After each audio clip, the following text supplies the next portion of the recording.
Salut à tous, ma très chère communauté, mes très chers amis. Aujourd'hui, on va parler de mon marathon de Poitiers Futuroscope 2023. Mais avant cela, vous connaissez la chanson, un petit abonnement et une petite cloche, car on est 95,7% à pas être abonné. C'est vachement dommage, donc s'il vous plaît, si vous voulez me soutenir et que je fasse du travail de meilleure qualité, n'hésitez pas à vous abonner et je vous le promets, vous ne regretterez pas. Bon, sur ce, on commence. Alors, je vais commencer dans l'ordre. D'abord, la préparation. Alors j'ai préparé 6 semaines à l'avance pour marathon. Bon, j'ai toujours couru, toujours avant, 10 km par-ci, par-là, fait de la muscu, etc. Mais on va dire j'ai vraiment commencé à y aller à fond 6 semaines avant le marathon. Donc la prépa c'est plutôt bien passé, mes entraînements se déroulaient généralement en 4 séances. Donc par exemple lundi et vendredi ou jeudi, je faisais des longues distances. Ou des distances assez conséquentes, 10 km, 15 km, etc. Quant à mardi et jeudi, je l'ai consacré, ou mardi et mercredi, non mardi et jeudi, excusez-moi, je l'ai consacré pour le cardio. Donc c'est-à-dire que du fractionné. Je faisais 18 km/h, 30-30 à chaque fois, donc 30 secondes à 18 km/h, 30 secondes de récup, en 30 minutes. Et ça a bien porté ses fruits en vrai, je vous expliquerai pourquoi après. Donc ça, je suis vraiment très fier d'avoir tenu le coup jusqu'à là, jusqu'au jour J. Bon, il y a une ou deux séances que j'ai loupées malheureusement. Et pour l'alimentation, ça allait globalement. Je me suis permis quelques excès, mais bon, c'était pas non plus... ça cassait pas trois pattes à un canard non plus, quoi, quand même. Donc voilà, la prépa s'est plutôt bien déroulée. Donc j'arrive le jour J, au fameux marathon de Poitiers Futuroscope édition 2023. Donc comme vous pouvez le voir sur les photos que je vais afficher, ils ont mis la grosse pancarte cette année, comme tous les autres années. Ça commençait plutôt bien. Mais contrairement aux autres années, je sentais qu'il y avait beaucoup moins de gens. Et c'est vrai que j'ai lu ça dans le journal, assez récemment. Ils avaient mis 100 personnes de moins pour le marathon, quasiment, par rapport à l'an dernier. Mais par contre, le semi-marathon, il y en avait plus. Autre particularité pour ce marathon-là, cette année, ils ont fait un départ vraiment commun pour le marathon et le semi-marathon à la fois. Et ainsi que pour une nouvelle catégorie qui existe que depuis cette édition-là, les relais. Alors les relais, c'est ceux qui font le marathon, mais divisé en 4, c'est-à-dire on a une équipe de 4 personnes qui fait plus ou moins 10 km par personne pour faire le marathon. Donc je vous explique pas le Big Mac, le mélange et tout ça, et donc on avait le départ à 8h30. Alors qu'anciennement c'était 8h45 pour les marathoniens et 8h15 pour les semi-marathons. Et je crois que c'était 8h40 pour les handisports, si je dis pas de conneries. Mais aujourd'hui, cette année, c'était vraiment 8h30 pour tout le monde. Et on nous a prévenu, on nous a même pas prévenu, en fait, t'es sur le site et dans le journal. On nous a pas envoyé un petit mail, c'est vachement dommage, mais bon, c'est comme ça. On va aller partout. Donc je vais vous mettre quelques petits extraits de mon début avant marathon. Allez, je vous laisse. Tac. Bon, les amis, début du marathon. Alors j'espère que je ferai un bon score et puis voilà, je monte un peu les alentours. Allez, je vous retrouve à très bientôt les amis. Ciao. On aura plaisir à applaudir tout à l'heure pour cet événement, cette 17e édition qu'on vous attend du côté du futur. Eh bien, ce début de journée ici sur la place Vincent de Poitiers. Comme vous pouvez voir les amis, là-bas c'est les meneurs d'allure ici, là, juste ici. C'est tous les drapeaux, les temps de référence qu'on fait leur comme vous pouvez constater, il y avait plutôt une belle ambiance, des musiques de fond assez intéressantes. Bon, du moins qui donnaient envie d'aller courir quand même. Mais c'est vrai qu'il y avait peu de monde comparé à l'autre année, ça m'a vraiment fait un sentiment de désertique, que ce soit avant le marathon ou pendant. Et même après, je vous expliquerai dans l'ordre. Et il y avait aussi du coup j'ai pris en photo, comme vous le verrez dans cette vidéo, les sas, les différents sas où on fait les départs. Donc c'est la grande question de me poser cette année, vu comme ils mélangent tout, comment on va organiser le bordel. Et bien en fait, ils ont placé les sas, semi-marathon et marathon ensemble. Et genre les marathoniens devaient se mettre à gauche et les semi-marathons à droite, si je dis pas de conneries, un truc comme ça. Voilà, il y avait des pancartes avec des temps de référence pour les semi-marathons et marathons, et puis les meneurs d'allure bien évidemment. Comme vous avez pu le voir dans le petit extrait que je vous ai montré. Donc voilà, ça c'était avant la course. Donc au début j'étais un peu anxieux de commencer. Comme tous les autres marathons, il y a toujours le petit stress du début, c'est un peu voilà. D'ailleurs cette année j'ai remarqué que je suis quasiment parti, enfin je suis parti vraiment à la ligne de départ quasiment. Bon voilà, moi mon temps réel, j'ai juste vraiment le temps réel, j'ai pas le temps, enfin, je sais plus qu'on appelle le temps, mais bref, vous savez, on a deux temps. On a le temps de la ligne de départ et la ligne de fin, et le temps ligne de départ plus ligne de fin, plus le petit laps de temps où tu franchis la ligne de départ au début. On ne peut pas tous faire un départ aligné en fait. Mais là, cette année, du coup, j'ai vraiment fait dès le début du chrono, quoi. Donc j'étais très anxieux, j'avais mal au quadriceps côté gauche. Je me suis dit, bon, bah, est-ce que ça va pas craquer? Est-ce que je vais pas abandonner cette année? Enfin, ça commençait un peu moyen, quoi. Bon, physiquement, on me sentait bien, niveau cardio aussi, hein, mais c'était un peu bizarre au début. Je me suis dit, ouais, c'est un peu chaud là quand même. Niveau temps, par contre, c'était excellent. On veut dire, il faisait pas trop chaud ni trop froid. Il a pas flotté du tout, ça fait du bien. Donc voilà, le départ est lancé. On commence. Donc ça va, les premiers kilomètres se passent plutôt bien. Je me réintègre directement au drapeau des 3h30. Et je précise, il y a 2 meneurs d'allure par allure. Par exemple, pour les 3h30, le drapeau que je voulais suivre, il y a 2 drapeaux de 3h30. Pourquoi? Pas parce qu'ils se relayent entre eux en fait.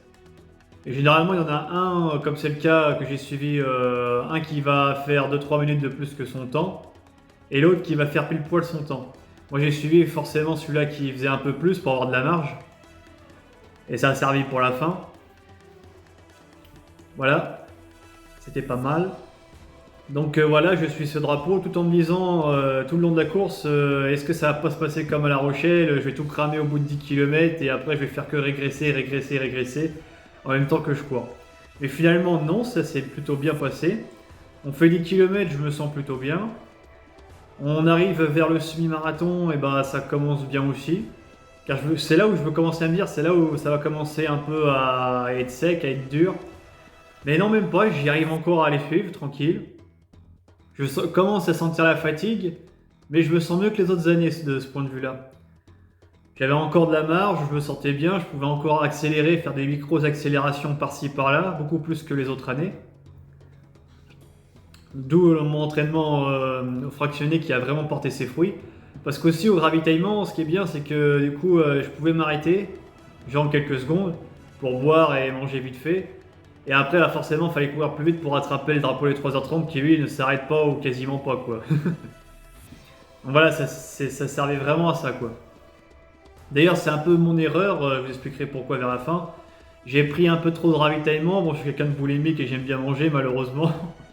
C'est un peu ce qui a fait que bah, j'ai pas pu faire un meilleur chrono, même si celui-là que j'ai fait est très excellent, je vous expliquerai après. Donc voilà, on arrive au SMI, ça se passe plutôt bien. Donc là, je me dis, bon, on va commencer à rentrer dans la zone où tout le monde ralentit, quoi. Donc on arrive vers 25, là je commence à piquer, là, parce que là, maintenant, quand je prends les ravitaillements, j'arrive plus à re-accélérer pour attraper les drapeaux les 3h30. Et je crois que c'est vers le 30e ou 35e, ou pas loin de là en tout cas, kilomètre. Ou par contre, là, je vois vraiment défiler devant moi le premier drapeau que je suivais tout le temps des 3h30. Et là, je pouvais vraiment plus accélérer du tout. Mon rythme baissait légèrement vers la fin. Et je crois que c'est vers le 40e kilomètre où je vois carrément le drapeau des 3h30, mais le deuxième du coup, qui faisait le temps pile, qui était juste derrière moi. Je fais putain, alors là, c'est chaud. Je fais putain, toute l'avance que j'ai perdue, c'était mort. Il y avait 2-3 minutes d'avance durant toute la course, pour moi en tout cas, par rapport aux 3h30 que je voulais faire. C'est ce que nous disait souvent le meneur d'allure. Qui d'ailleurs n'était pas là pour rien, parce qu'en plus de nous donner l'allure, il nous coachait bien, il nous disait souvent ça, et puis c'était vraiment cool. Vous êtes trop rapide les gars, vous êtes trop rapide, décélérez, on a de la marge, on a 2-3 minutes. J'aimais bien, c'est un bon gars, et j'aimais bien comme il disait ça.